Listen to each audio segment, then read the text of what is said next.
Com va ser la revolució de Maidan a Lugansk?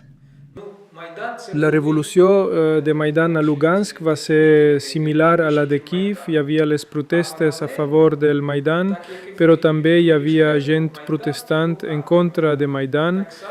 Va ser igual que a Kiev.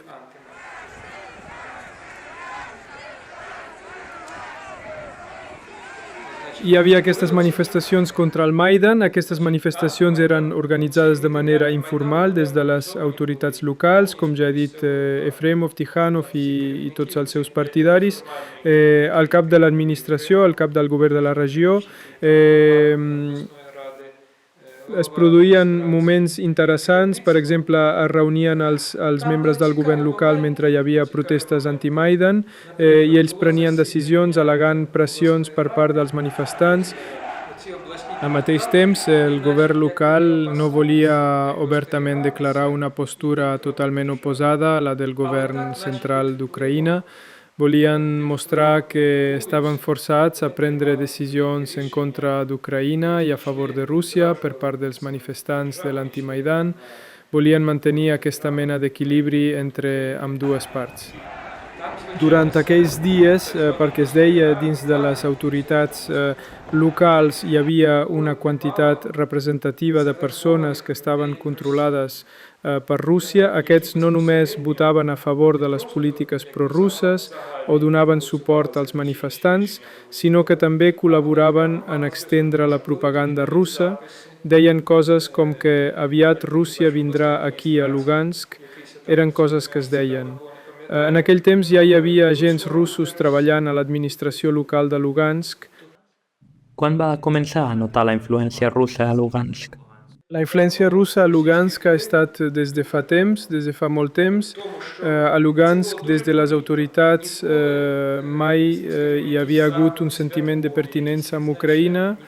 Des de la mateixa independència d'Ucraïna, ja a Lugansk es tractava de generar una identitat pròpia de Lugansk, l'escut oficial de Lugansk, la bandera de Lugansk, l'himne de la regió de Lugansk. Era, diguem, una barreja de dues coses. Per una banda, una separació de Lugansk respecte a la resta d'Ucraïna i, per altra banda, l'aproximació de la regió de Lugansk a un context rus. Quan va començar la violència a Lugansk? La violència va començar l'hivern de 2014, concretament al febrer del 2014, quan alguns separatistes van prendre per la força l'edifici de les forces armades d'Ucraïna a Lugansk.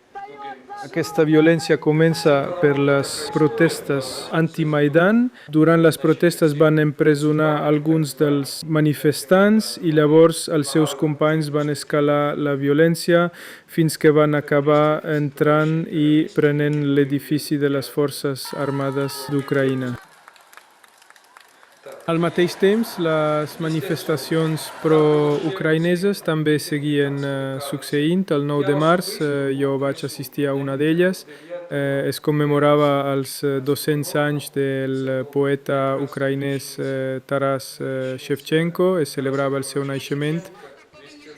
Llavors es va juntar al mateix temps la manifestació pro-ucraïnesa a la que jo estava amb la manifestació anti-Maidan a l'altre cantó de la plaça. Estàvem amb dues concentracions separades per la policia. La policia estava ja separant les dues concentracions, però no van prendre cap tipus d'acció. Estaven allà i en un moment determinat van marxar. Va ser llavors que els de la manifestació anti-Maidan van començar a atacar a la manifestació pro-Maidan. En aquesta manifestació a la que jo hi era, estàvem llegint poemes i cantant cançons en honor al poeta Taras Shevchenko i els anti-Maidan van començar a córrer cap a nosaltres agressivament i atacant a gent, per la qual cosa vam tenir que marxar. Molts d'aquests manifestants anti-Maidan no eren locals de Lugansk. Jo no veig veure-hi cap cara coneguda. Com ja s'ha vist després, molta d'aquesta gent era portada des de Rússia. I un cop van acabar aquesta manifestació, es van dirigir cap a l'edifici de les Forces Armades d'Ucraïna.